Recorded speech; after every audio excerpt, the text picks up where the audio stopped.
Hello children, today we are going to deal with junk food and obesity. So all of you must be knowing what is junk food.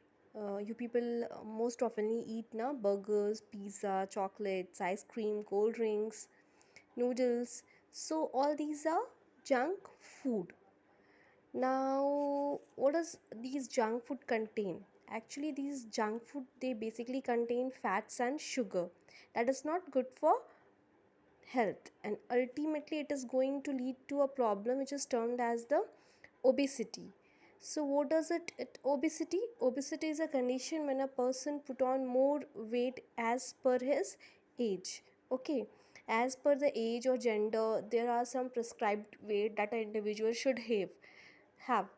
But if a person is having more weight, if a person has put on more weight, he or she is a overweight, that means the person is suffering from a problem which is known as obesity. And obesity leads to different kind of diseases, heart diseases, diabetes, and different health issues. And it also interfere with the proper growth and development of a person. Now there are ways to keep healthier by having how you are supposed to make yourself healthier by eating have proper diet. So we should try to eat raw vegetables, carrot, beetroot, tomatoes. They contain more vitamins. Whatever fruits and vegetables we are having, we should try to first wash it and then peel or cut it. Okay, we should not cook the food at very high temperature, we should cook it at a low temperature. And we should use mustard oil, olive oil, sunflower oil. Okay, they are good for heart. And we should try to eat steamed food. Okay, steamed food, all of you understanding, idli, dhokla, these all are what? Steamed food. And we should eat fermented food, sprouted chana, moong, all these fermented sprouted food we should intake. And we should not skip any of our breakfast, dinner, or lunch. Okay, we should take all the three meals on the correct time. And we should try to drink plenty amount of water, at least 8 to 10 glass in a day. Okay, now how we are going to remain healthy? And what is health? So when a person doesn't suffer from any kind of diseases, and that very person is physically and mentally fit, then that very person is regarded as a healthy person.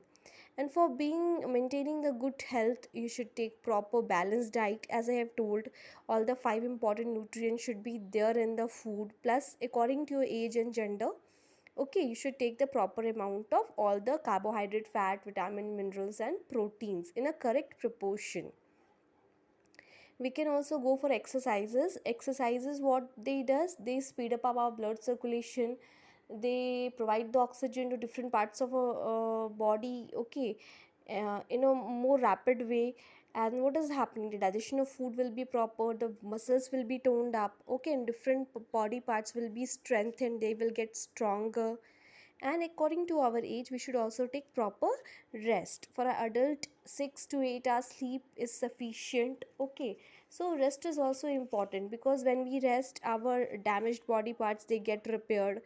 The growth is also nice when we are taking proper rest. And the person is going to feel energetic also. And maintenance of good hygiene, all of you know, to keep ourselves clean, to keep our surroundings clean. So here we are talking about a personal hygiene. So we should brush our teeth twice a day regularly, we should take bath, we should wash our hands before and after having the food we should cut our nails. And by this by just following these simple things, we are going to remain healthy. Whenever we are sitting, okay, walking, we should try to maintain our correct posture. So the correct posture of body it's very important, because if we are not having the correct posture, we are not standing properly, we are not sitting properly, then the person is going to suffer from problems. He might feel pain in the different joints.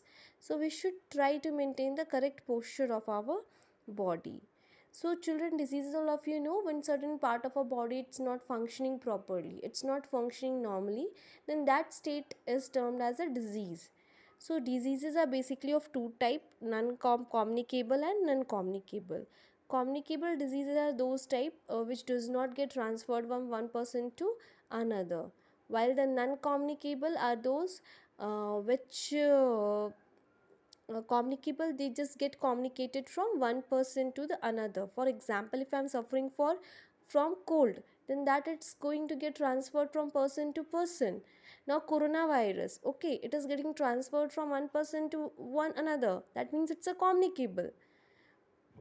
Non-communicable, it's not getting transferred from one person to another. If I'm certain, if my body is lacking in calcium, that doesn't means the person who is going to come in contact with me, he will be also suffering from that. Okay, they are non-communicable.